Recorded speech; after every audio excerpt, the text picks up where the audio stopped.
한국을 벤치마킹하라. 2025년 지금 전 세계는 큰 충격에 빠졌습니다.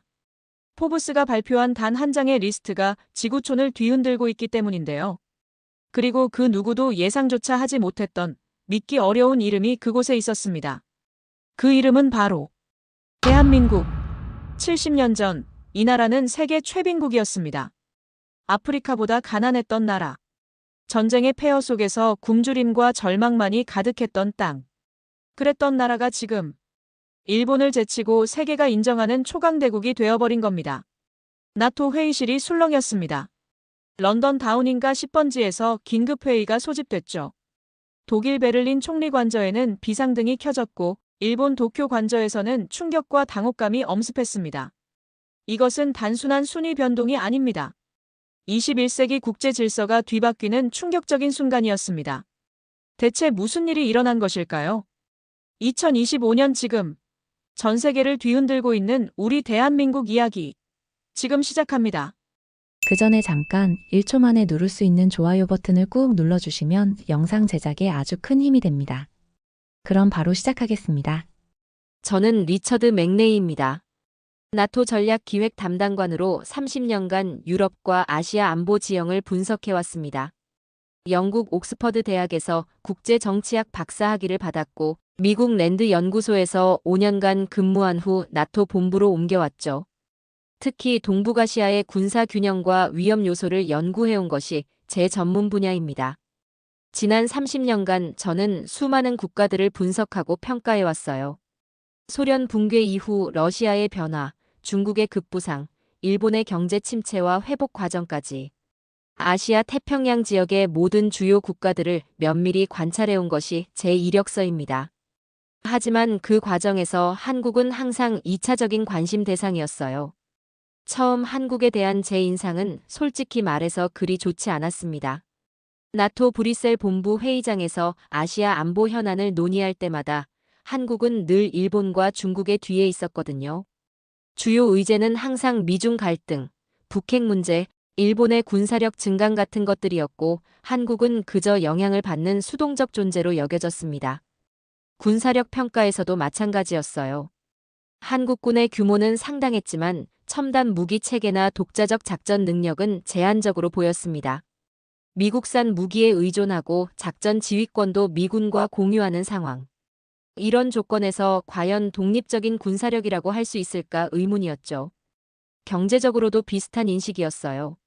삼성과 LG 같은 기업들이 글로벌 시장에서 활동하고 있다는 건 알고 있었지만 여전히 일본과 독일 기업들의 아류 정도로 생각했습니다. 기술력은 있지만 진정한 혁신을 이끄는 리더는 아니라는 평가였죠. 회의가 끝나고 동료들과 브뤼셀 시내 카페에서 커피를 마시며 나누는 대화는 항상 비슷했습니다. 프랑스 출신 동료 피에르가 자주 하던 말이 기억나네요. 한국이요. 경제는 괜찮지만 정치적으로는 불안하죠.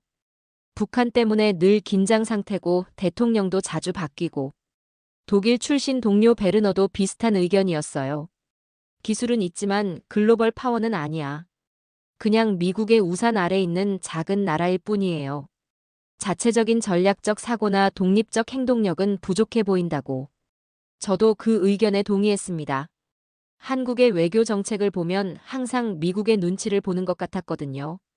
중국과의 관계에서도 일본과의 갈등에서도 러시아와의 문제에서도 마찬가지였습니다. 독자적인 판단보다는 미국의 정책 라인을 따라가는 모습이 역력했어요. 북한 미사일 문제만 봐도 그랬습니다. 매번 미사일이 발사될 때마다 한국은 당황하고 우왕좌왕하는 모습을 보였어요. 유엔 안보리 회의에서도 적극적으로 의견을 제시하기보다는 미국과 일본의 뒤에서 따라가는 역할에 머물렀죠. 중국과 러시아 사이에서 줄타기하는 모습은 취약한 국가의 전형처럼 보였습니다. 분단 국가라는 태생적 한계도 큰 문제로 보였어요. 남북 분단으로 인한 정치적 불안정성, 막대한 국방비 지출, 그리고 무엇보다 통일이라는 부담스러운 과제까지. 이런 조건에서 어떻게 안정적인 국가 발전을 이룰 수 있을까 의문이었습니다. 지정학적 위험 요소들도 한두 가지가 아니었어요. 중국과 일본이라는 두 강대국 사이에 끼어 있고 북한이라는 불안정한 변수가 바로 위에 있고 러시아까지 가세해서 압박을 가하는 상황. 이런 복잡한 국제관계 속에서 과연 한국이 자주적인 외교를 펼칠 수 있을까 회의적이었죠. 무엇보다 강대국들 사이에서 생존하기 급급해 보이는 모습들이 인상적이었습니다. 중국 눈치도 봐야 하고 일본과도 어느 정도 협력해야 하고 미국 기대도 충족시켜야 하고 이런 다면적 외교가 때로는 일관성 없는 정책으로 보이기도 했어요. 그래서 처음 한국을 향한 제 감정은 솔직히 말해서 공포였습니다. 불안정한 지역, 예측하기 어려운 상황, 언제든 터질 수 있는 갈등의 화약고 이런 나라가 격변하는 아시아 질서 속에서 과연 버틸 수 있을까? 언제든 흔들릴 수 있는 위태로운 존재로만 보였거든요. 2022년 말, 저는 예상치 못한 명령을 받았습니다. 한국 파견 임무였어요.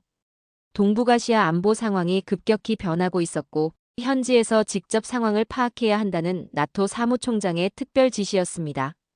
중국의 군사력 증강 속도가 예상보다 빨라지고 있고, 북한의 핵 개발도 새로운 단계에 접어들고 있다는 판단이었죠. 솔직히 말하면 그리 반갑지 않은 임무였습니다. 유럽에서 안정적으로 근무하던 제가 위험하고 불안정한 지역으로 가야 한다는 생각뿐이었거든요. 가족들도 걱정했어요. 한국이 안전한 곳이냐며 계속 물어보더군요. 출발 전 브리핑에서 받은 자료들도 그리 희망적이지 않았습니다. 한국의 정치적 불안정성, 사회적 갈등, 경제적 취약점들이 상세히 기록되어 있었어요. 특히 대북 정책의 일관성 부족과 중국과의 복잡한 관계가 주요 우려 사항으로 지적되었습니다. 2023년 1월 15일, 저는 인천국제공항에 발을 내렸습니다. 겨울 한국의 차가운 공기가 얼굴을 스쳤을 때 느낀 첫 인상은 적막함이었어요. 깔끔하고 현대적인 공항 시설이긴 했지만 여전히 제 머릿속에는 선입견이 가득했습니다. 작은 나라, 분단국, 미국에 의존하는 나라. 그런 이미지에서 벗어날 수 없었죠. 공항에서 숙소까지 가는 택시 안에서 기사님과 간단한 대화를 나눴습니다. 60대로 보이는 기사님은 유창하진 않지만 정성스럽게 영어로 한국에 대해 설명해 주시더군요.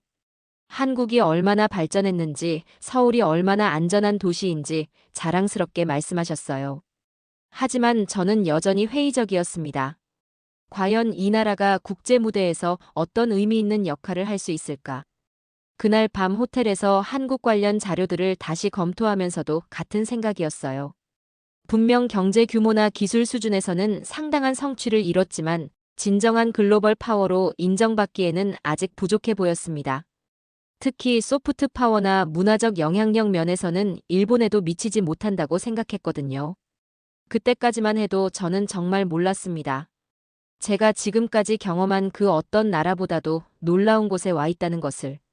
그리고 앞으로 몇 달 동안 제가 목격할 일들이 제 인생관과 세계관을 완전히 바꿔놓을 거라는 것을 말이에요. 한국에 대한 제 모든 선입견과 편견이 산산조각 날 거라는 것도 전혀 예상하지 못했습니다.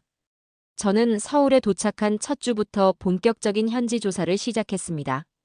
동북아시아의 안보 상황을 파악하는 것이 제 주요 임무였거든요.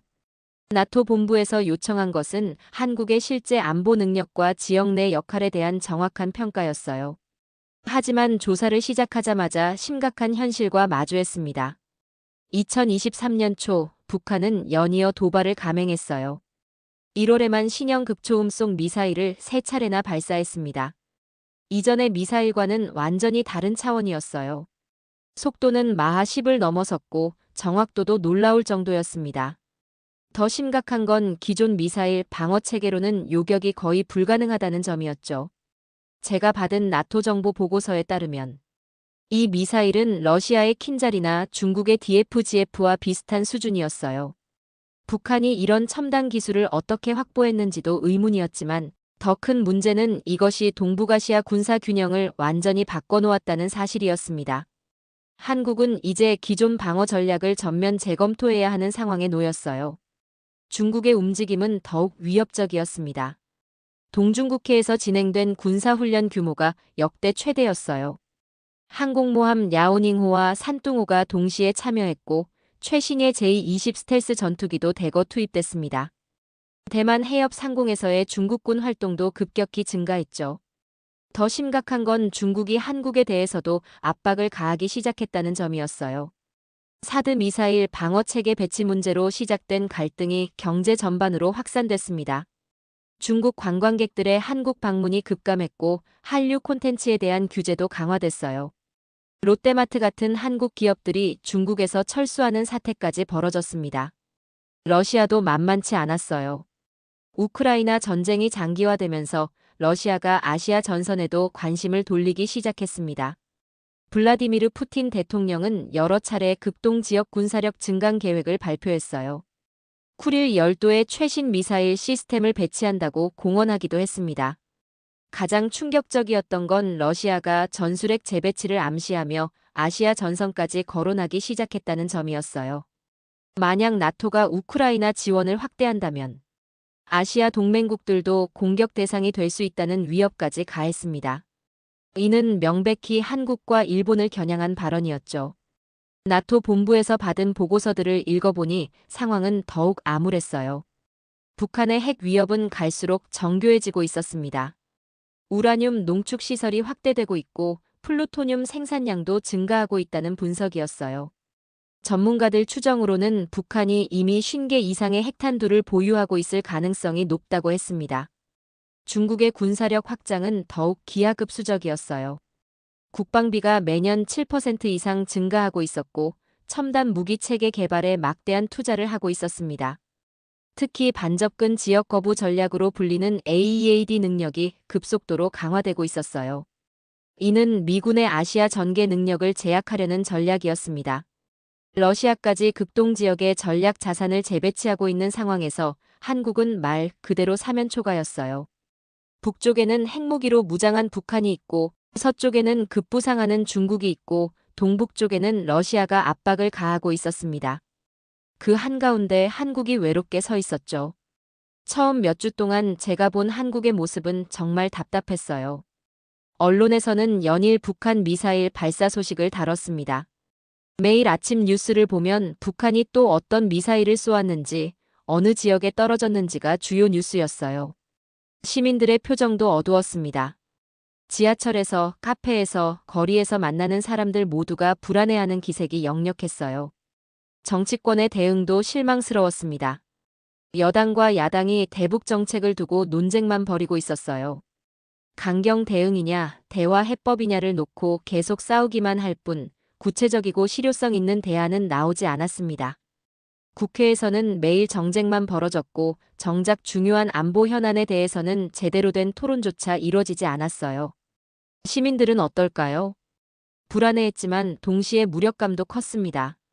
북한 미사일이 발사될 때마다 주식시장이 요동쳤고 부동산 시장도 불안했어요. 특히 서울 강북 지역 부동산 가격이 하락하는 현상까지 나타났습니다. 북한과 가까운 지역을 기피하는 현상이었죠. 국제적 위상도 기대에 못 미쳤어요. G7 확대 회의에서는 여전히 게스트 자격으로만 참여했습니다. 주요 의제 결정 과정에서는 배제되고 결정된 사항을 통보받는 수준이었어요. 유엔 안보리에서도 비상임의사국 지위에 머물렀고 주요 현안에 대해서는 발언권이 제한적이었습니다. 미국과의 동맹 관계도 복잡했어요. 겉으로는 돈독해 보였지만 실제로는 한국이 일방적으로 의존하는 구조였습니다. 주한미군 방위비 분담금 문제로 갈등이 불거지기도 했고 GSOMIA 종료 논란까지 있었어요. 미국의 정책 변화에 따라 한국이 우왕좌왕하는 모습이 역력했습니다. 중국과의 관계는 더욱 애매했어요. 경제적으로는 중국이 한국의 최대 교역국이었지만 정치적으로는 갈등이 계속됐습니다. 사드 배치 문제로 시작된 갈등이 경제 전반으로 확산되면서 한국 기업들이 큰 타격을 받았어요. 중국과의 관계를 개선하려고 해도 미국의 눈치를 봐야 하고 미국과의 동맹을 강화하려고 하면 중국의 보복이 따라왔습니다. 일본과의 관계도 마찬가지였어요. 역사 문제로 인한 갈등이 계속 반복됐고 때로는 경제 보복까지 이어졌습니다. 2019년 일본의 반도체 소재 수출 규제 사태는 한국 경제에 큰 충격을 줬어요. 안보 분야에서는 협력이 필요하지만 역사 문제 때문에 국민 정서상 어려운 상황이었습니다. 러시아와의 관계는 더욱 복잡했어요. 우크라이나 전쟁으로 서방의 테러 제재에 동참해야 하는 상황이었지만 북한과 러시아의 밀착으로 인한 새로운 위협도 고려해야 했습니다. 러시아가 북한에 첨단 무기 기술을 제공할 가능성도 배제할 수 없었어요. 저는 그때 확신했습니다. 한국은 언제든 흔들릴 수 있는 나라다. 지정학적 위험 요소가 너무 많고 자체적인 대응 능력은 부족해 보인다. 사방이 적으로 둘러싸인 상황에서 과연 어떻게 안정적인 전략을 세울 수 있을까? 제가 나토 본부에 보낸 첫 보고서에는 이런 내용이 담겨 있었어요. 한국은 동북아시아 안보의 가장 취약한 고리다. 북한의 직접적 핵 위협에 노출되어 있고 중국과 러시아의 압박에 효과적으로 대응하지 못하고 있다. 미국의 안보 우산에 과도하게 의존하는 구조적 한계를 보이고 있으며 독자적인 대응 능력은 현저히 부족하다. 동료들과의 화상회의에서도 비관적인 전망을 내놓았죠. 한국의 현재 상황으로는 급변하는 동북아시아 질서에 능동적으로 대응하기 어려울 것 같다. 오히려 지역 불안정의 요인이 될 가능성이 높다. 만약 한반도에서 충돌이 발생한다면 그 파급 효과는 전 세계로 확산될 것이다. 그런 우려를 표명했어요. 브뤼셀 본부의 동료들도 비슷한 우려를 표했습니다. 한국이 과연 이 위기를 극복할 수 있을까? 아니면 강대국들의 각축장이 되어 희생양이 될 것인가? 그런 질문들이 회의실을 가득 채웠어요. 그때까지만 해도 저는 정말 몰랐습니다. 이 나라가 스스로 중심이 되어 판을 흔들 거라곤 상상도 못했거든요. 수세적이고 반응적인 외교, 미국의 우산 아래 보호받는 대상. 그것이 제가 본 한국의 모습이었어요. 하지만 곧 깨닫게 됐습니다. 제가 보고 있던 것은 빙산의 일각에 불과했다는 것을. 저는 본격적인 현지 조사를 위해 여러 기관을 방문하기 시작했습니다. 국방부, 외교부는 물론이고 주요 방산업체들과 기술연구소들까지. 나토 전략기획 담당관이라는 신분 덕분에 상당히 깊숙한 곳까지 들어갈 수 있었어요. 하지만 저는 여전히 큰 기대를 하지 않았습니다. 아마도 서방 기술을 모방한 수준이거나 기껏해야 일본 기업들을 따라가는 정도일 거라고 생각했거든요. 첫 번째 방문지는 경남 사천에 있는 한국항공우주산업이었습니다. KAI에서 개발하고 있는 KF-21 전투기 프로젝트를 둘러보는 일정이었죠. 인도네시아와 공동 개발하고 있다는 차세대 전투기였어요. 솔직히 기대는 하지 않았습니다. 아직 개발 단계고 기술적으로도 기존 서방 전투기들을 따라가는 수준일 거라고 생각했거든요. 그런데 KAI 연구소에 들어서는 순간부터 뭔가 달랐어요. 시설 규모부터가 상상을 초월했습니다. F-35나 유로파이터 개발에 사용되는 것과 비슷한 수준의 첨단 장비들이 즐비했어요. 풍동 실험실, 레이더 시험 시설, 전자전 연구소까지. 이 정도 규모의 연구시설을 갖춘 나라가 전 세계에 몇 개나 될까요? 가장 놀라웠던 건 첨단 시뮬레이션 시설이었어요. 가상현실 기술을 활용한 비행 테스트 시뮬레이터를 보는 순간 입이 다물어지지 않았습니다. 조종사가 실제로 비행하는 것과 거의 동일한 환경을 구현해낸 거였어요. 레이더 반사 면적, 스텔스 성능, 기동성까지 모든 것을 정밀하게 측정하고 분석하고 있었습니다. 더 충격적이었던 건 기술진들의 자신감이었어요. 한국의 KF-21은 이미 4.5세대를 넘어 5세대 전투기 기술을 완전히 습득했다고 당당하게 말하더군요. AESA 레이더, 전자전 시스템, 스텔스 기술까지. 이런 핵심 기술들을 모두 독자 개발했다는 설명이었어요. 프로젝트 매니저인 김상현 박사는 더욱 놀라운 이야기를 들려줬습니다. 우리는 이미 6세대 전투기 기술 개발에 착수하고 있다. 인공지능 조종사, 무인 편대 비행, 하이퍼소닉 미사일 탑재까지. 그런 차세대 기술들을 연구하고 있다고 하더군요. 실제로 보여준 시험 영상들은 정말 놀라웠어요. KF-21이 실제 비행에서 보여준 기동성과 스텔스 성능이 F-35에 결코 뒤지지 않았습니다. 오히려 일부 항목에서는 더 뛰어난 수치를 보여주기도 했어요. 이건 단순히 기존 기술을 모방한 게 아니었습니다. 완전히 독자적인 기술력으로 구현된 차세대 전투기였죠. 다음으로 방문한 한화 시스템에서는 더 큰 충격을 받았습니다.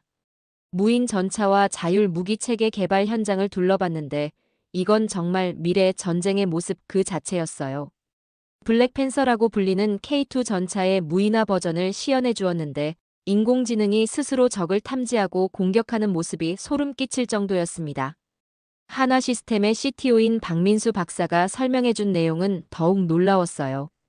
우리가 개발하고 있는 자율 무기 체계는 이미 미군의 차세대 전투 체계보다 한 세대 앞서 있다. 인공지능 알고리즘의 정확도가 99.7%에 달한다. 이런 기술을 보유한 나라가 전 세계에 몇 개나 될까요? LIG넥스1에서 본 정밀유도, 무기 기술도 마찬가지였습니다. 해성 대한미사일의 명중률이 95%를 넘는다는 설명을 들었어요.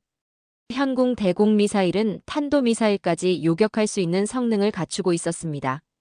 이미 상당수가 실전 배치되어 있고 수출까지 활발하게 이루어지고 있다고 하더군요. 가장 인상 깊었던 건 천궁 방공 시스템이었어요. PAC-3나 THAAD와 비교해도 전혀 뒤지지 않는 성능이었습니다. 오히려 일부 기술적 측면에서는 더 앞서 있다는 평가까지 받고 있었어요. 이미 아랍에미리트, 사우디아라비아 같은 나라들에 수출되고 있다는 소식도 들었습니다. 이건 단순한 무기 산업이 아니었습니다. 완전히 다른 문명의 레벨이었죠. 제가 지금까지 본 어떤 나라의 방산 기술보다도 앞서 있었어요. 미국이나 러시아, 중국과 비교해도 전혀 뒤지지 않는 수준이었습니다. 하지만 정말 충격적인 건 군사 기술만이 아니었어요. 민간 기술 분야에서도 놀라운 발전을 이루고 있었습니다. 삼성전자의 파운드리 기술, SK하이닉스의 메모리 반도체, LG화학의 배터리 기술까지 모든 분야에서 세계 최고 수준의 기술력을 보유하고 있었어요. 특히 반도체 분야는 정말 놀라웠습니다. 삼성전자가 3나노미터 공정 기술을 세계 최초로 양산에 성공했다는 소식을 들었어요. TSMC보다도 한 세대 앞선 기술이라는 평가였습니다. 이런 기술력을 바탕으로 애플, 엔비디아 같은 글로벌 기업들이 줄을 서서 주문하고 있다고 하더군요. 배터리 기술도 마찬가지였어요. LG에너지솔루션, 삼성 SDI, SK온이 전 세계 전기차 배터리 시장을 주도하고 있었습니다. 특히 차세대 전고체 배터리 기술에서는 완전히 독보적인 위치를 차지하고 있었어요. 테슬라, BMW, 폭스바겐 모든 글로벌 자동차 업체들이 한국 배터리를 사용하고 있었습니다. 문화적 영향력은 더욱 놀라웠습니다. 제가 머물고 있던 호텔 로비에서도, 명동 거리에서도, 심지어 제가 자주 가던 홍대 카페에서도 전 세계에서 온 관광객들이 한국 문화에 열광하고 있는 모습을 볼 수 있었어요. 그들은 한국어로 대화하려고 노력했고 K-팝 안무를 따라하며 즐거워했습니다. BTS의 영향력은 상상을 초월했어요. 이미 빌보드 차트를 완전히 장악했을 뿐만 아니라 UN 총회에서 연설까지 했다는 소식을 들었습니다. 전 세계 젊은이들이 한국어를 배우는 이유가 BTS 때문이라고 할 정도였어요. 이건 단순한 음악 그룹을 넘어서 문화현상 그 자체였습니다. K-드라마의 위력도 놀라웠어요. 넷플릭스 글로벌 순위에서 한국 드라마가 상위권을 독점하고 있었습니다. 오징어 게임은 넷플릭스 역사상 최고 조회수를 기록했고 킹덤, 사랑의 불시착, 이태원 클라스까지 전 세계 시청자들이 한국 드라마에 빠져 있었어요. K 음식도 마찬가지였습니다. 김치, 비빔밥, 불고기가 뉴욕과 런던의 고급 레스토랑 메뉴에 당당히 올라 있었어요. 미슐랭 가이드에 등재된 한식당의 수도 급격히 늘어나고 있었습니다. 한류가 이제 음식 문화까지 확산되고 있었던 거죠. 심지어 K-뷰티까지 글로벌 트렌드가 되고 있었어요. 아모레퍼시픽, LG생활건강 같은 한국 화장품 브랜드들이 유럽과 미국 시장을 장악하고 있었습니다. 10단계 스킨케어로 대표되는 K-뷰티 루틴이 전 세계 여성들의 새로운 표준이 되고 있었어요. 이건 단순한 유행이 아니었습니다. 전 세계 문화의 중심이 서서히 한국으로 이동하고 있는 현상이었어요. 과거에는 미국의 할리우드, 영국의 BBC, 일본의 애니메이션이 문화를 주도했다면 이제는 한국이 그 자리를 차지하고 있었습니다. 그 순간 제 머릿속에서 뭔가 근본적으로 바뀌기 시작했습니다. 이건 단순한 국가가 아니라 하나의 거대한 현상이다. 제가 지금까지 봐온 그 어떤 나라와도 완전히 다른 무언가가 여기에 있다. 그런 깨달음이 밀려왔어요. 나토 동료들에게 보내는 보고서의 내용도 조금씩 달라지기 시작했습니다.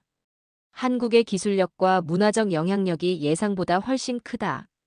단순한 지역 강국을 넘어서는 글로벌 파워의 가능성을 보여주고 있다. 기존 평가를 전면 재검토해야 할 필요가 있다. 그런 내용들이 보고서에 들어가기 시작했죠. 브뤼셀 본부의 동료들도 놀라워했어요. 정말 한국이 그 정도 수준인가요? 우리가 놓친 게 있는 건 아닌가요? 그런 질문들이 이어졌습니다. 그때부터 제 감정이 처음으로 바뀌기 시작했습니다. 한국에 대한 존경이 싹트기 시작한 순간이었어요. 더 이상 작은 나라, 분단국, 위기에 취약한 나라로 보이지 않았습니다. 오히려 21세기를 이끌어갈 새로운 강국의 모습이 보이기 시작했어요. 하지만 그건 아직 시작에 불과했습니다. 정말 놀라운 일들은 그 이후에 벌어졌거든요. 며칠 후, 저는 더욱 믿기 힘든 소식들을 접하기 시작했습니다. 제가 그동안 알고 있던 상식과 고정관념을 완전히 뒤흔드는 일들이 연이어 벌어지고 있었어요. 매일 아침 국제뉴스를 확인할 때마다 한국과 관련된 놀라운 소식들이 쏟아져 나왔습니다. 이건 더 이상 무시할 수 없는 글로벌 현상이었어요. 가장 충격적이었던 건 폴란드에서 온 뉴스였습니다. 폴란드 정부가 한국에 K2 전차 1000대를 도입하기로 최종 결정했다는 발표였어요. 계약 규모만 140억 달러에 달하는 역사상 최대 규모의 방산 수출 계약이었습니다. 하지만 더 놀라운 건 폴란드가 선택한 이유였어요. 폴란드는 나토의 핵심 회원국 중 하나입니다. 독일의 레오파르트 2, 미국의 에밀 A 에이브럼스 같은 검증된 서방 전차들을 얼마든지 도입할 수 있었어요. 그런데 왜 한국의 K2 전차를 선택했을까요? 폴란드 국방장관 마리우시 블라스차크의 발언이 그 답을 제시했습니다. K2 전차는 현재 세계 최고 수준의 기술력을 보유하고 있다. 기동성, 화력, 방어력 모든 면에서 타의 추종을 불허한다. 특히 능동 방어 시스템과 지능형 사격 통제 장치는 타국 전차들과 비교할 수 없는 수준이다. 그런 공식 평가를 내놓았습니다. 더 놀라운 건 폴란드군 내부 테스트 결과였어요. K2 전차가 레오파르트 EA7과 에밀 A 에이브럼스를 상대로 한모의 전투에서 압도적인 우위를 보였다는 소식이었습니다. 명중률, 생존성, 기동성 모든 분야에서 기존 서방 전차들을 앞섰다는 평가였어요. 이건 단순한 상업적 거래가 아니라 군사적 우수성을 인정받은 결과였습니다. 이집트에서도 비슷한 일이 벌어졌어요. 한국의 천궁 미사일 방어 시스템 도입을 기념하는 대규모 행사가 카이로에서 열렸습니다. 이집트 국방장관과 참모총장이 직접 참석해서 천궁 시스템의 우수성을 극찬했어요. 중동 지역에서 가장 신뢰할 만한 방공 무기라고 공개적으로 발언했습니다. 이집트가 천궁을 선택한 이유도 인상적이었어요. 미국의 패트리어트, 러시아의 S-400, 이스라엘의 아이언돔까지 모든 선택지를 검토한 결과였습니다. 그 중에서 천궁이 가격 대비 성능에서 가장 뛰어나다는 결론을 내렸다고 해요. 특히 탄도미사일 요격 능력에서는 다른 시스템들을 압도했다는 평가였습니다. 노르웨이의 결정은 더욱 상징적이었어요. 노르웨이는 나토의 창립 멤버이자 서방 진영의 핵심 국가입니다. 그런 노르웨이가 한국의 K9 자주포 54대를 도입한다고 발표했어요. 노르웨이군이 공식적으로 밝힌 선택 이유가 놀라웠습니다. K9 자주포는 북극 환경에서도 완벽하게 작동하는 유일한 무기 시스템이다. 영하 40도의 극한 상황에서도 정확도와 신뢰성을 유지한다. 다른 어떤 자주포도 이런 성능을 보장할 수 없다. 그런 기술적 평가였어요. 호주의 결정도 화제가 됐습니다. 호주 해군이 한국의 차세대 구축함 도입을 본격 검토한다고 발표했어요. 한국의 이지스 구축함 기술이 미국과 일본을 제치고 호주의 1순위 후보에 올랐다는 소식이었습니다.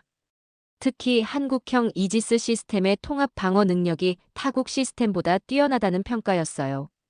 인도네시아에서는 더욱 큰 규모의 계약이 성사됐습니다. KF-21 전투기 48대 도입과 함께 기술 이전까지 받기로 한 계약이었어요. 인도네시아가 중국의 J-20, 러시아의 수-57 대신 한국의 KF-21을 선택한 이유가 인상적이었습니다. 서방 기술 표준에 맞으면서도 가격 경쟁력까지 갖춘 유일한 선택지라는 평가였거든요. 터키의 사례는 더욱 놀라웠어요. 터키가 나토에서 퇴출 위기까지 갔던 S-400 도입 논란 이후 한국의 KM-SAM 중거리 방공 미사일을 대안으로 검토한다고 발표했습니다. 터키 국방부가 공식적으로 밝힌 바에 따르면 KM-SAM이 S-400과 비슷한 성능을 보이면서도 나토 호환성까지 갖추고 있다는 것이었어요. 이게 어떻게 가능한 일인가요? 불과 몇 년 전까지만 해도 한국은 무기를 수입하는 나라였는데 말이에요. F-16 전투기, 패트리어트 미사일, 이지스 구축함까지 모두 외국에서 사온 것들이었습니다. 그런 나라가 이제는 전 세계에 첨단 무기를 수출하는 주요 방산 강국이 된 거였어요. 하지만 놀라운 건 군사 분야만이 아니었어요. 문화 분야의 성과는 더욱 충격적이었습니다. BTS가 미국 빌보드 핫100 차트 1위를 차지한 건 이미 알고 있었지만 그 파급 효과의 규모는 상상을 초월했어요. 빌보드뿐만 아니라 영국의 오피셜 차트, 일본의 오리콘 차트까지 모두 석권했습니다.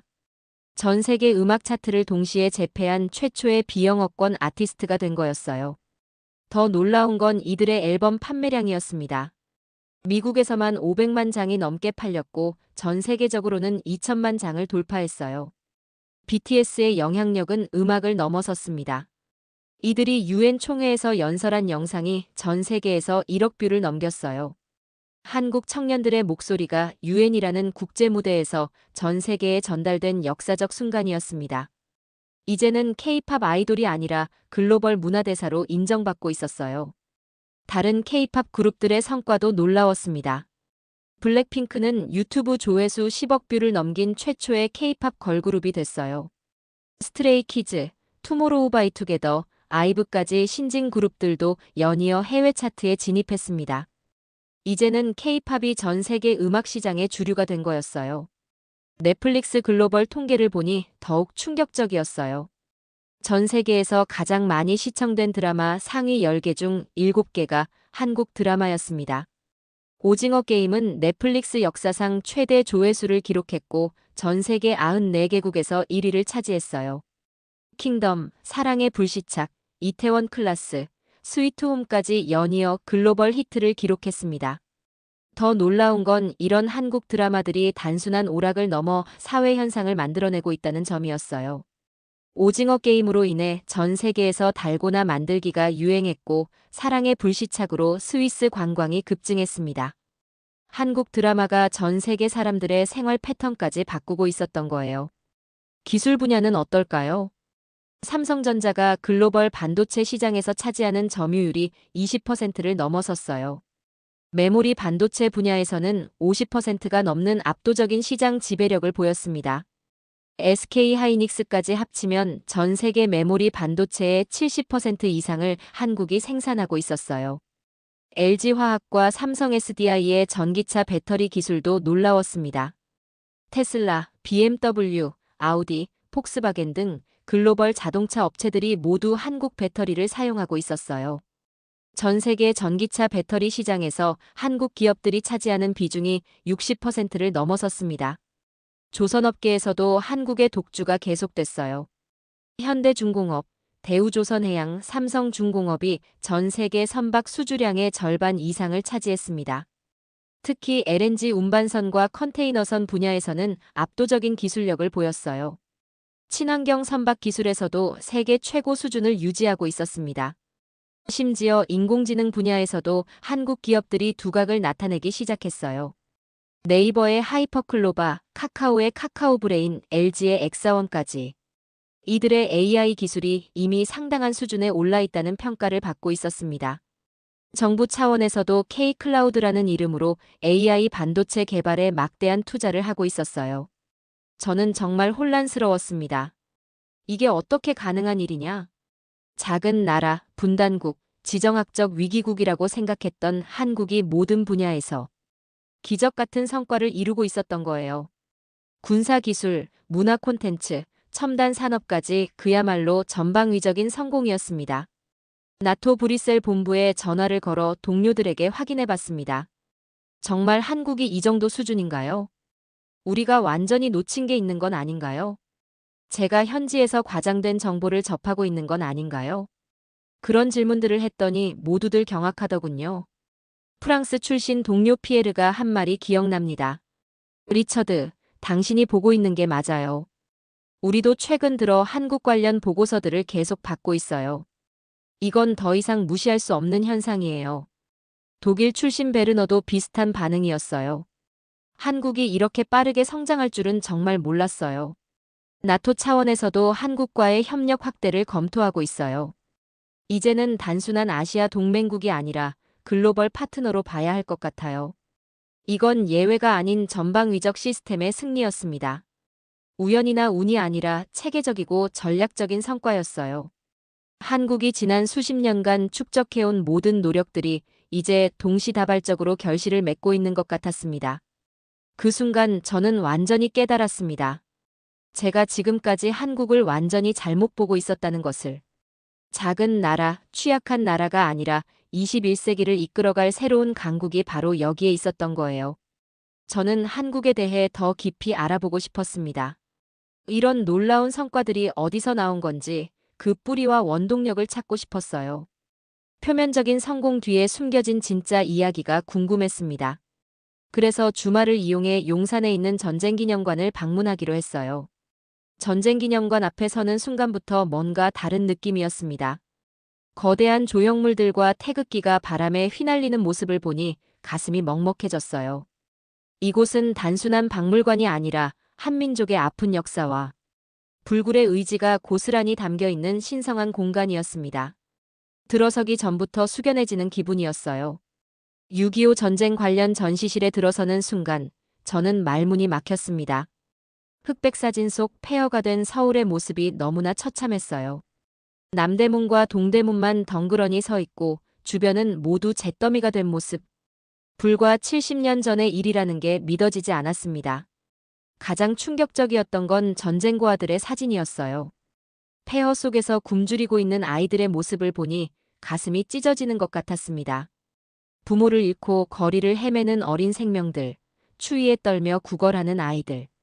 그 절망적인 눈빛 속에서 어떻게 희망을 찾을 수 있었을까요? 한국 전쟁 당시 부산으로 향하는 피난 행렬의 영상도 마찬가지였습니다. 온 가족이 보따리 하나 들고 남쪽으로 걸어가는 모습이 너무나 처절했어요. 추위와 굶주림 속에서도 서로를 부축하며 걸어가는 사람들. 그 힘겨운 발걸음 하나하나에서 생존에 대한 간절함이 느껴졌습니다. 한국 전쟁이 끝난 후의 모습은 더욱 참혹했어요. 1인당 국민소득이 67달러에 불과했다는 통계를 보고 정말 놀랐습니다. 아프리카의 최빈국보다도 못한 수준이었어요. 인프라는 모두 파괴됐고 산업이라고 할 만한 것도 거의 없었습니다. 그런데 이런 절망적인 상황에서도 사람들은 포기하지 않았어요. 1960년대부터 시작된 산업화 과정을 보니 정말 눈물이 났습니다. 가난한 농촌 출신 청년들이 도시로 몰려와 공장에서 일하기 시작했어요.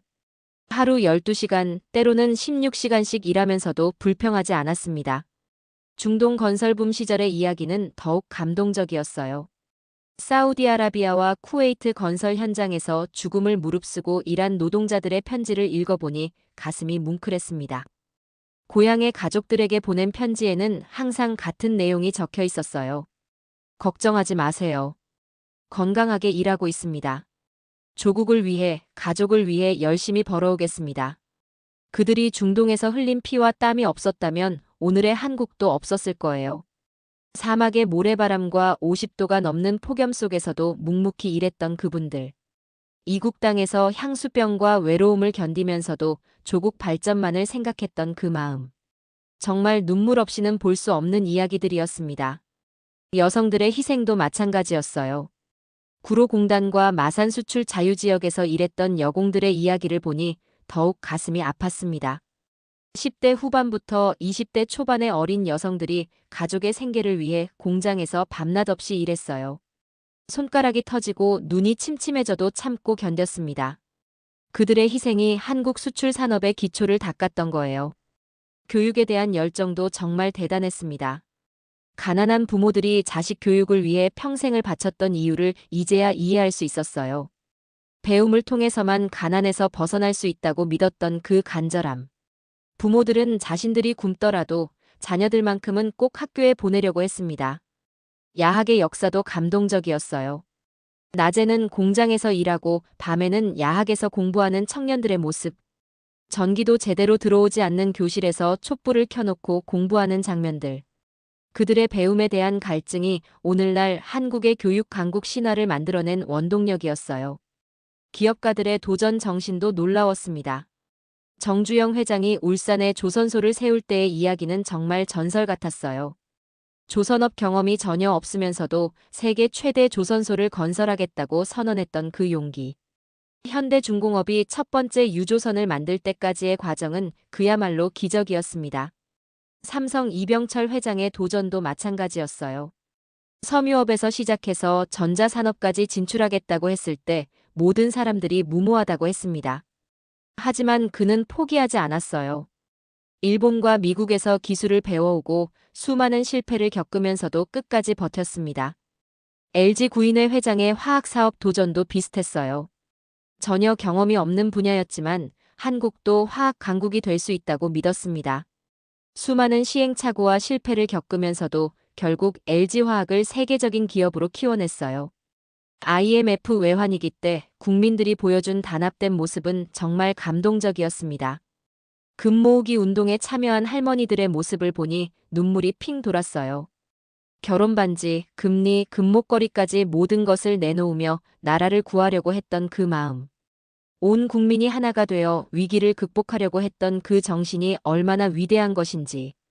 어떤 할머니는 인터뷰에서 이렇게 말씀하셨어요.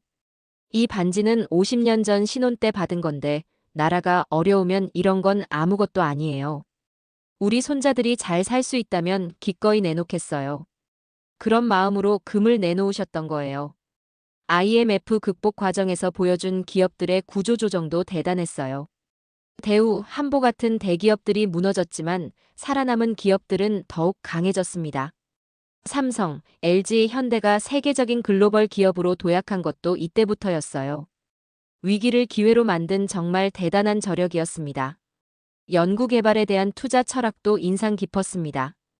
기술이 없으면 영원히 선진국을 따라갈 수밖에 없다는 절박함 때문에 GDP 대비 연구개발, 투자 비율을 세계 최고 수준으로 유지해왔어요.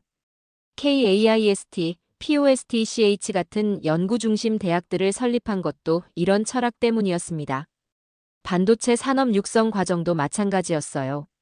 1983년 삼성이 메모리 반도체 사업에 진출할 때 모든 사람들이 반대했습니다. 일본이 독점하고 있는 시장에 뛰어들겠다는 것은 자살행위라고 했어요. 하지만 이병철 회장은 결단했습니다. 반도체가 미래 산업의 쌀이 될 것이라고 확신했거든요. 그 결과가 오늘날의 삼성전자입니다.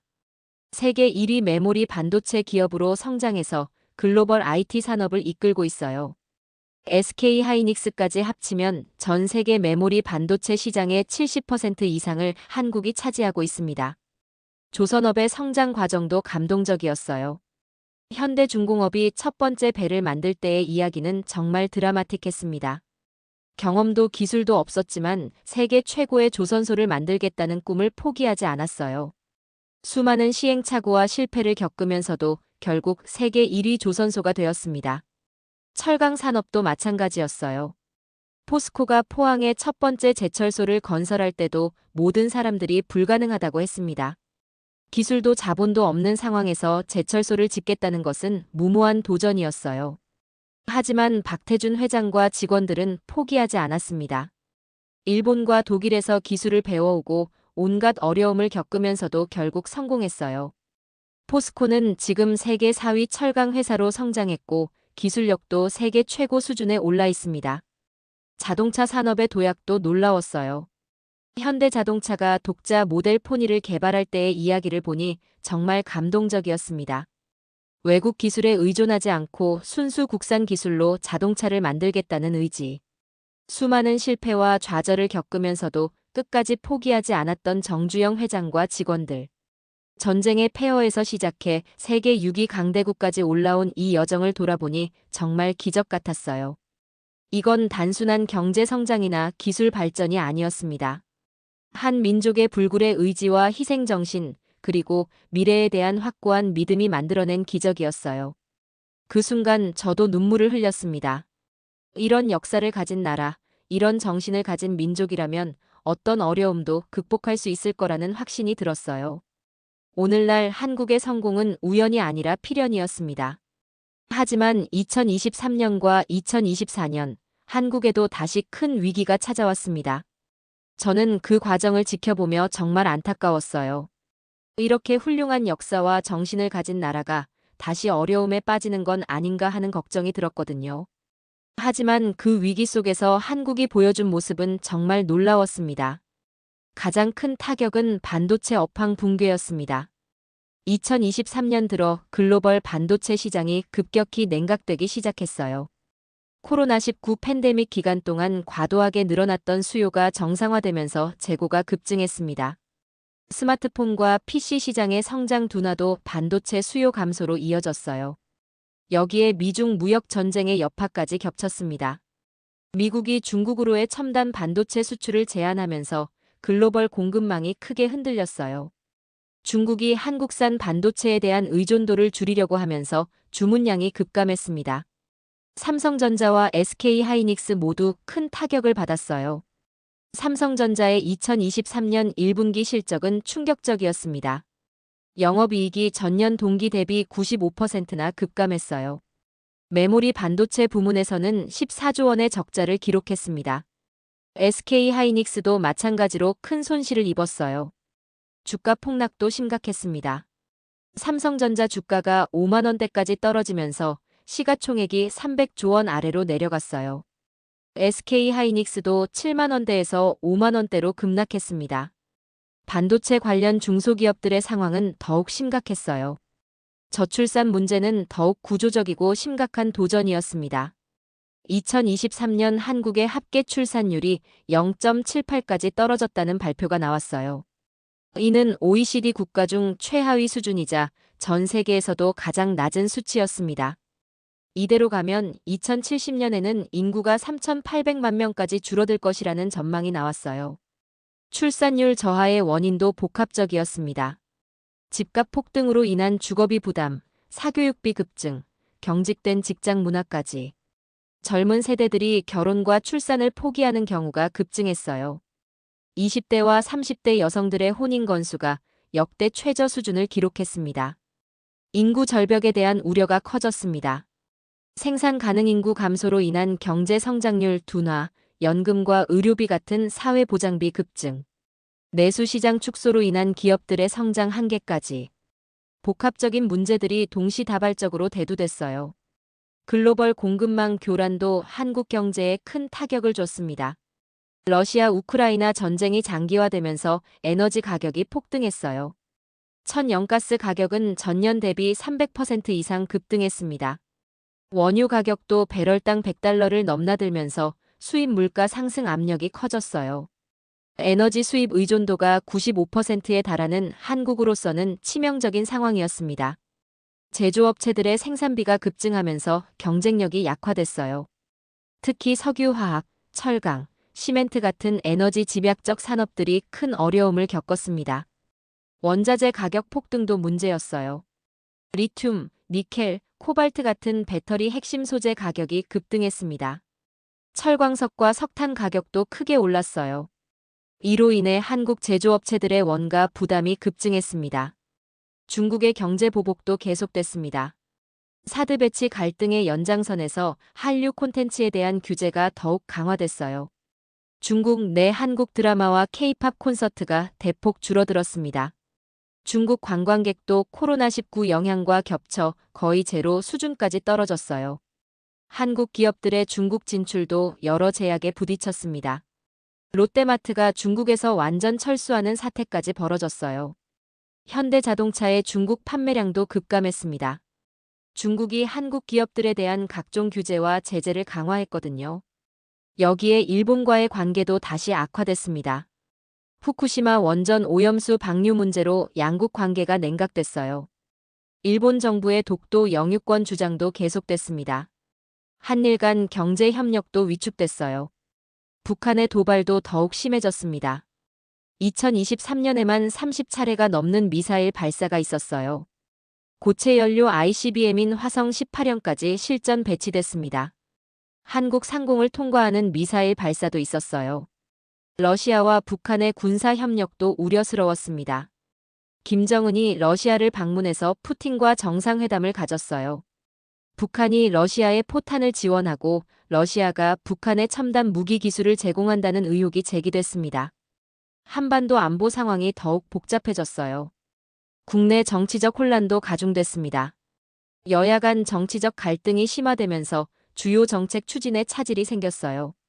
국정감사와 국정조사가 정쟁의 도구로 전락했습니다. 민생과 경제보다는 정치적 이해관계가 우선시되는 모습이었어요. 그때 전 세계가 주목했어요. 한국은 과연 이 복합적인 위기를 극복할 수 있을까? 반도체 불황, 저출산, 에너지 위기, 지정학적 리스크까지. 이 모든 문제를 동시에 해결하는 것이 가능할까? 나토 동료들도 걱정하는 메시지를 보내왔습니다. 한국이 다시 1997년 IMF 외환위기 때와 같은 상황에 빠지는 건 아닌가. 이번에는 정말 위기를 극복하기 어려울 것 같다. 그런 우려의 목소리들이 많았어요. 국제 신용평가사들도 한국에 대한 부정적 전망을 내놓기 시작했습니다. 인구 감소로 인한 성장 잠재력 약화, 가계부채 증가, 기업들의 수익성 악화.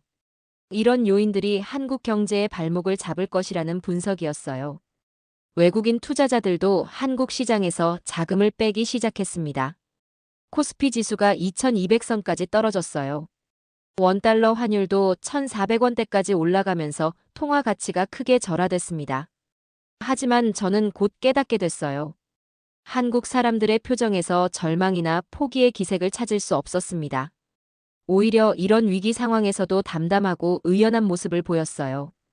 마치 이런 어려움은 언제든 극복할 수 있다는 자신감이 느껴졌습니다. 기업들의 대응도 인상적이었어요. 삼성전자는 반도체 불황 속에서도 연구개발 투자를 오히려 늘렸습니다. 차세대 AI 반도체와 전고체 배터리 개발에 집중하겠다고 발표했어요. 단기적 손실보다는 미래 경쟁력 확보에 집중하겠다는 전략이었습니다. SK하이닉스도 마찬가지였어요. HBM 메모리와 CXL 메모리 같은 차세대 메모리 개발에 박차를 가했습니다. AI와 데이터 센터 시장의 폭발적 성장을 대비한 선제적 투자였어요. 정부의 대응도 신속했습니다. K-칩스법을 통해 반도체 산업에 대한 지원을 대폭 확대했어요. 저출산 대응을 위한 출산 장려금과 육아 지원 정책도 강화했습니다. 에너지 위기 대응을 위해 원전 재가동과 신재생 에너지 확대에도 나섰어요. 그때 저는 깨달았습니다. 한국은 쉽게 무너지지 않는다. 위기를 기회로 만드는 특별한 DNA가 있다. 지난 70년간 수많은 위기를 극복해온 경험과 노하우가 축적되어 있다. 그런 확신이 들기 시작했어요. 그리고 마침내 2025년 3월 12일, 그 역사적인 순간이 왔습니다. 포브스에서 발표한 2025년 글로벌 파워 랭킹에서 대한민국이 세계 6위에 올랐다는 소식이었어요. 저는 그 뉴스를 CNN 국제뉴스에서 처음 접했는데 정말 믿을 수가 없었습니다. 같은 뉴스를 BBC, 로이터, AP통신에서도 톱뉴스로 다루고 있었어요. 순위를 자세히 보니 더욱 놀라웠습니다. 1위는 당연히 미국이었고 2위가 중국이었어요. 3위 독일, 4위 영국, 5위 프랑스까지는 어느 정도 예상할 수 있었습니다. 그런데 6위가 대한민국이었어요. 일본은 8위로 밀려났고 러시아는 9위, 이탈리아가 10위였습니다. 한국이 일본을 제치고 프랑스, 영국과 어깨를 나란히 한 거였죠. 이건 단순한 순위 변동이 아니라 국제 질서의 근본적 변화를 의미하는 것이었어요. 아시아에서는 중국 다음으로 높은 순위였고 일본보다 2계단이나 위에 있었습니다. 평가 기준도 정말 흥미로웠어요. 포브스는 GDP 규모, 군사력, 기술 혁신, 문화적 영향력, 외교력, 교육 수준, 경제 안정성, 국제기구에서의 영향력 등 8개 분야를 종합적으로 평가했다고 발표했습니다. 놀라운 건 한국이 이 모든 항목에서 고른 점수를 받은 유일한 나라였다는 점이었어요. 특히 기술 혁신 분야에서는 미국에 이어 2위를 차지했습니다. 반도체, 배터리, 조선, 자동차, 통신 기술 등에서 보여준 혁신성이 높은 평가를 받았어요. 문화적 영향력 부문에서도 2위였습니다. K-팝, K-드라마, K-뷰티, K-푸드의 글로벌 확산이 주요 평가 요소였죠.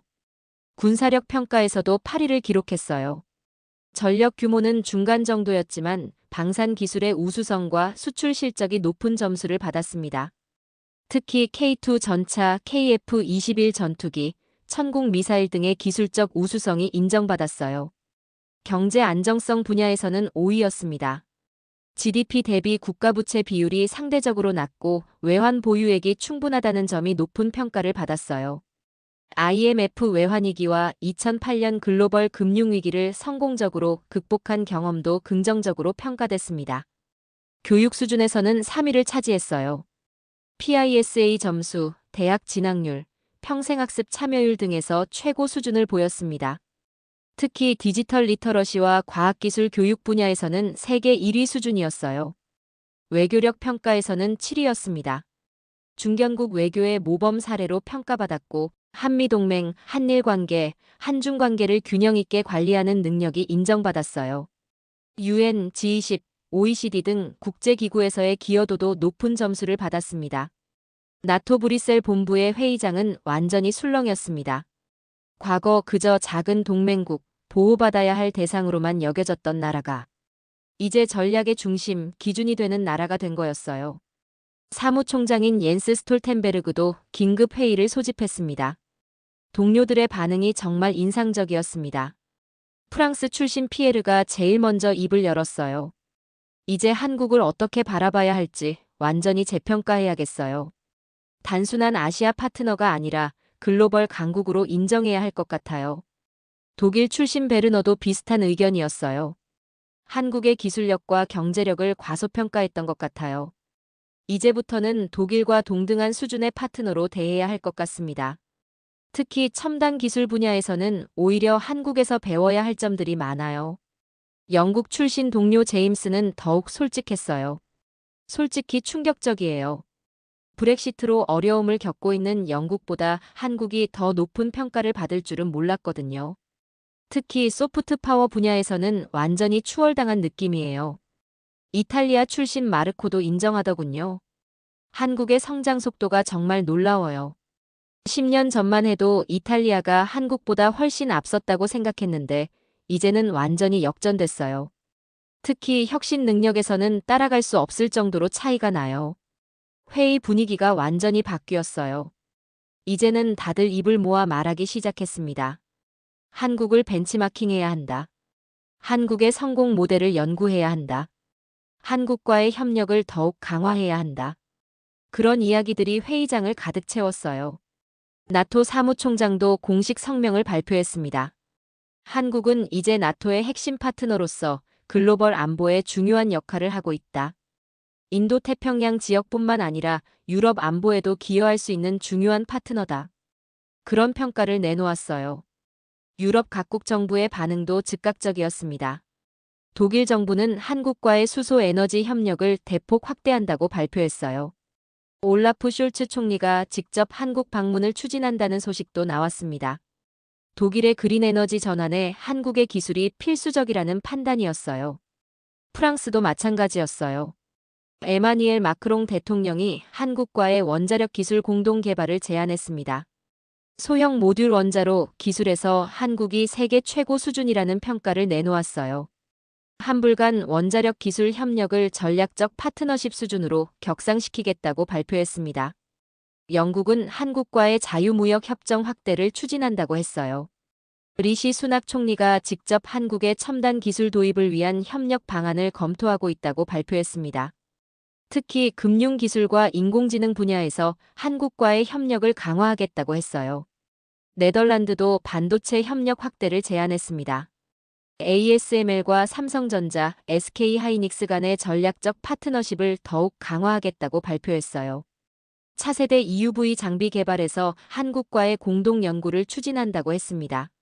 미국의 반응은 더욱 적극적이었어요. 조 바이든 대통령이 한국을 글로벌 파트너라고 공식 언급했습니다. 더 이상 보호해야 할 동맹국이 아니라 함께 세계를 이끌어가는 파트너라는 인식 전환이었어요. 인도태평양 전략에서 한국의 역할을 크게 확대한다고 발표했습니다. 국무부도 성명을 발표했어요. 한미동맹은 이제 지역 동맹을 넘어 글로벌 파트너십으로 발전하고 있다. 한국의 기술력과 소프트 파워가 자유민주주의 가치 확산에 중요한 역할을 하고 있다. 그런 평가를 내놓았습니다. 중국과 러시아의 반응도 흥미로웠습니다. 과거에는 한국을 압박하고 견제하려고 했지만 이제는 협력을 모색하려는 움직임을 보이기 시작했어요. 시진핑 주석이 한중 관계 개선 의지를 표명했고 푸틴 대통령도 한러 협력 확대에 관심을 보였습니다. 중국은 특히 한국의 기술력을 인정하지 않을 수 없게 됐어요. 배터리, 반도체, 조선 분야에서 한국이 중국보다 앞서 있다는 것을 공식적으로 인정했습니다. 한중 간 기술 협력을 확대하자는 제안까지 나왔어요. 러시아도 한국의 조선 기술과 플랜트 기술에 관심을 보였습니다. 북극해 항로 개발에 한국 기업들의 참여를 요청하는 움직임도 있었어요. 물론 우크라이나 전쟁으로 인한 제재 때문에 실현되기는 어려웠지만 한국의 기술력을 인정하는 신호였습니다. 일본의 반응은 더욱 복잡했습니다. 아시아에서 오랫동안 유일한 선진국이라고 자부해왔는데 한국에게 완전히 추월당한 거였어요. 기시다 후미오 총리는 공식적으로는 축하 메시지를 보냈지만 일본 언론들의 반응은 충격과 당혹감이 역력했습니다.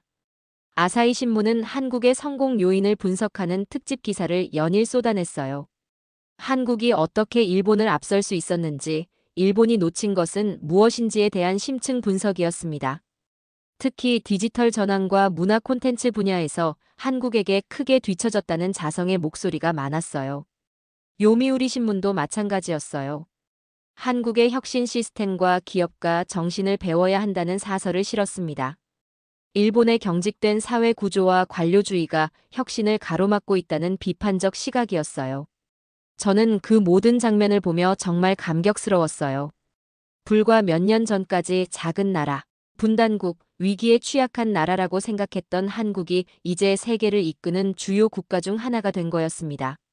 더 이상 누구의 보호를 받아야 할 나라가 아니라 스스로 세계 질서를 만들어가는 주역이 된 것이었어요. 그날 밤 저는 오랫동안 잠들 수가 없었어요. 제가 목격한 이 기적 같은 변화를 어떻게 설명해야 할지 막막했습니다. 하지만 한 가지는 확실했어요. 이 나라는 이제 진짜 영웅입니다. 한국의 성공은 우연이 아니라 필연이었다는 것을 온몸으로 느꼈습니다. 한국의 세계 6위 등극은 단순한 순위 상승이 아니었습니다. 이것은 21세기 글로벌 질서의 근본적 변화를 의미하는 역사적 사건이었어요. 저는 그 더 큰 의미와 파급 효과를 목격하며 정말 놀랐습니다. 이건 한 나라의 성공을 넘어서 인류 문명사에 기록될 만한 변화였어요. 가장 먼저 변한 건 아시아 지역의 세력 구도였습니다. 과거 20세기에는 미국, 소련, 일본이 동북아시아를 주도했다면 냉전 이후에는 미국, 중국, 일본의 삼각 구도였어요. 하지만 이제는 한국이 새로운 제사의 축으로 부상한 거였습니다. 한반도가 더 이상 강대국들의 경쟁 무대가 아니라 스스로 영향력을 행사하는 주체가 된 거죠. 이는 동북아시아 전체의 안보 지형을 바꿔놓았어요. 과거에는 북한이 중국의 영향력 하에서 한국을 위협하는 구조였다면 이제는 한국의 국력 신장으로 인해 북한도 더 신중한 접근을 할 수밖에 없게 됐습니다. 실제로 2025년 들어 북한의 도발 횟수가 현저히 줄어들었어요. 김정은도 한국의 위상 변화를 무시할 수 없게 됐습니다. 과거처럼 무력 도발로 관심을 끌려는 전략이 더 이상 효과적이지 않게 된 거였어요. 오히려 한국과의 대화와 협력을 모색해야 한다는 내부 압박을 받기 시작했습니다. 북한 내부에서도 한국의 성공 모델에 대한 관심이 높아지고 있다는 소식이 들려왔어요. 중국과의 관계도 완전히 새로운 차원으로 발전했습니다. 과거에는 중국이 한국을 압박하고 견제하려고 했다면 이제는 상호 대등한 파트너십을 인정할 수밖에 없게 됐어요. 시진핑 주석이 직접 한중 관계를 전략적 협력 동반자 관계로 격상시키겠다고 발표했습니다. 특히 기술 분야에서 중국이 한국을 인정하는 모습이 인상적이었어요. 중국이 그동안 자국 기술력을 과시하며 한국을 하위 파트너로 여겼다면 이제는 배터리, 반도체, 조선 분야에서 한국이 중국보다 앞서 있다는 것을 공식적으로 인정했습니다. 중국 언론들도 한국의 혁신 시스템을 벤치마킹해야 한다는 보도를 쏟아냈어요. 일본과의 관계는 더욱 극적으로 변했습니다. 메이지 유신 이후 150년 동안 일본이 아시아에서 유일한 선진국이라는 자부심을 가져왔는데 이제는 한국에게 완전히 추월당한 거였어요. 기시다 후미오 총리가 한일 관계를 새로운 차원에서 재정립하겠다고 발표했습니다. 일본 경제계의 변화도 놀라웠어요. 소프트뱅크의 손정혜 회장이 한국 기업들과의 협력 확대를 공언했고 도요타도 한국의 배터리 기술 도입을 검토한다고 발표했습니다. 과거에는 일본이 한국의 기술을 전수하는 입장이었다면 이제는 한국에서 기술을 배워야 하는 상황이 된 거였어요. 러시아와의 관계도 흥미롭게 변했습니다. 우크라이나 전쟁으로 서방과 대립하고 있는 러시아가 한국의 중재 역할에 관심을 보이기 시작했어요.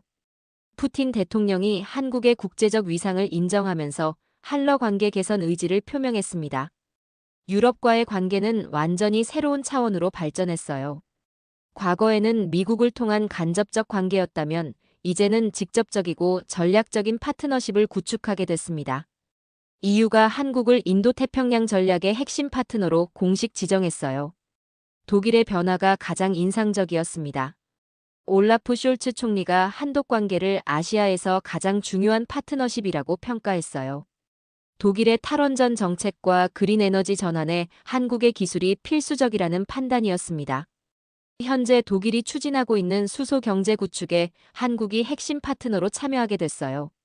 프랑스도 마찬가지였어요. 마크롱 대통령이 한불 원자력 협력을 전략적 동맹 수준으로 격상시키겠다고 발표했습니다. 한국의 소형 모듈 원자로 기술이 프랑스의 원전 수출에 새로운 동력이 될 것이라는 기대였어요. 영국은 포스트 브렉시트 전략에서 한국을 가장 중요한 아시아 파트너로 설정했습니다. 금융기술, 인공지능, 생명과학 분야에서 한영 협력을 대폭 확대하기로 했어요. 런던 시티와 서울이 새로운 글로벌 금융 허브 네트워크를 구축한다는 계획도 발표됐습니다. 중동과 아프리카에서도 한국에 대한 관심이 폭발적으로 증가했어요. 사우디아라비아의 빈 살만 왕세자가 한국의 발전 모델을 벤치마킹하겠다고 공언했습니다. 사우디의 비전 2030 프로젝트에 한국 기업들의 대거 참여가 확정됐어요. UAE도 한국과의 전략적 파트너십을 체결했습니다. 바라카 원전 건설 성공을 계기로 에너지, 인프라, 스마트시티 분야에서 협력을 확대하기로 했어요. 한국의 도시 개발 노하우와 디지털 기술이 중동 지역 발전의 새로운 모델이 될 것이라는 평가였습니다. 아프리카 국가들의 관심도 뜨거웠어요. 가나, 르완다, 에티오피아 등 아프리카의 신흥국들이 한국의 경제 발전 모델을 배우려는 움직임을 보였습니다. 특히 산업화와 민주화를 동시에 이룬 한국의 경험을 전수받고 싶어하는 나라들이 줄을 섰어요. 라틴 아메리카에서도 마찬가지였습니다. 브라질, 아르헨티나, 칠레가 한국과의 협력 확대를 요청해왔어요. K컬처의 확산과 함께 한국에 대한 관심이 급증한 것도 한 요인이었습니다. 문화적 영향력의 확산은 더욱 놀라웠습니다. 한류는 이제 단순한 유행을 넘어 글로벌 문화의 새로운 표준이 되고 있었어요. 전 세계 젊은이들이 한국어를 배우고 한국 문화를 동경하고 한국식 사고방식을 받아들이고 있었습니다. 미국 하버드 대학교에서 한국학과가 신설됐고 영국 옥스퍼드 대학교에서도 한국문화연구소가 설립됐어요. 프랑스 소르본 대학교에는 K컬처 연구센터가 만들어졌습니다. 이제는 한국이 학문적 연구 대상이 될 정도로 문화적 영향력이 커진 거였어요. 기술 분야에서는 더욱 혁신적인 변화가 일어났어요. 한국이 주도하는 육지 통신 기술이 전 세계 표준이 될 것이라는 전망이 나왔습니다. 삼성전자와 LG전자가 공동으로 개발하고 있는 육지 기술이 2028년 상용화를 목표로 하고 있어요. 차세대 배터리 기술에서도 한국이 독보적인 위치를 차지했습니다. LG에너지솔루션이 개발한 전고체 배터리가 2026년 양산에 들어간다고 발표했어요. 이 기술이 상용화되면 전기차 시장에 혁명적 변화가 일어날 것이라는 전망이었습니다. AI 반도체 분야에서도 한국의 약진이 계속됐어요. SK 하이닉스의 HBM 메모리가 엔비디아, AMD 등 글로벌 AI 기업들의 핵심 부품이 됐습니다. 삼성전자도 차세대 AI 프로세서 개발에 성공하면서 인텔, AMD와 어깨를 나란히 하게 됐어요. 이제는 실리콘밸리와 어깨를 나란히 하는 글로벌 기술 허브가 된 거죠. 구글, 애플, 마이크로소프트 같은 빅테크 기업들이 한국에 연구센터를 설립하고 있어요. 한국의 기술 인력과 혁신 생태계를 활용하려는 목적이었습니다. 교육과 인재 양성 분야에서도 한국 모델이 전 세계적으로 주목받기 시작했어요. 높은 교육열과 창의적 사고를 결합한 한국식 교육 시스템을 도입하려는 나라들이 늘어났습니다. 핀란드, 싱가포르 같은 교육 선진국들도 한국의 디지털 교육 시스템을 벤치마킹하고 있어요. 한국 대학들의 국제적 위상도 크게 올라갔습니다.